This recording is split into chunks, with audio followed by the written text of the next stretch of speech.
નમસ્કાર, આપ જોઈ રહ્યા છો સંદેશ ન્યૂઝ. આપની સાથે હું ભાવિની. મહત્વના સમાચારથી શરૂઆત કરીએ તો મોરબીમાં ખેડૂત મુદ્દાઓને લઈને રાજકારણ ગરમાયું. આવતીકાલે 8 ઓગસ્ટના રોજ દેશના જાણીતા ખેડૂત નેતા રાકેશ ટિકૈત મોરબીની મુલાકાતે આવી રહ્યા છે. આ મુલાકાત સંદર્ભે પાટીદાર યુવા સંઘના અગ્રણી મનોજ પનારાએ પ્રેસ કોન્ફરન્સ યોજીને માહિતી આપી. રાકેશ ટિકૈતે હેવી વીજ લાઇનના વિરોધમાં જેતપર સ્થિત ગુજરાત સત્યાગ્રહ છાવણીની મુલાકાત લેશે.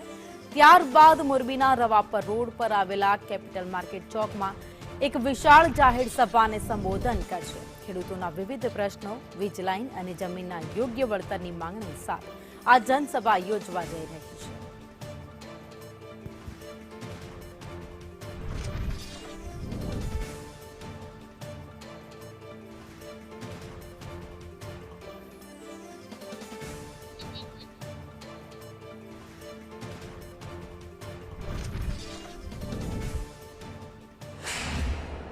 મોરબી જિલ્લાના જે કિસાનોના ઇસ્યુ છે, પ્રશ્નો છે, ખાસ કરીને જે અત્યારે વીજ લાઇનની દાદાગીરી અને બળજબરીપૂર્વક જે વીજ લાઇનો નાખવામાં આવી રહી છે ખેડૂતોના ખેતરમાં વળતર આપ્યા વગર, એનું છેલ્લા 3 મહિનાથી આ મોરબી જિલ્લામાં, સુરેન્દ્રનગર જિલ્લામાં, જામનગર જિલ્લો અને રાજકોટ જિલ્લો અને કચ્છ, આમ 5 જિલ્લા પ્રભાવિત છે.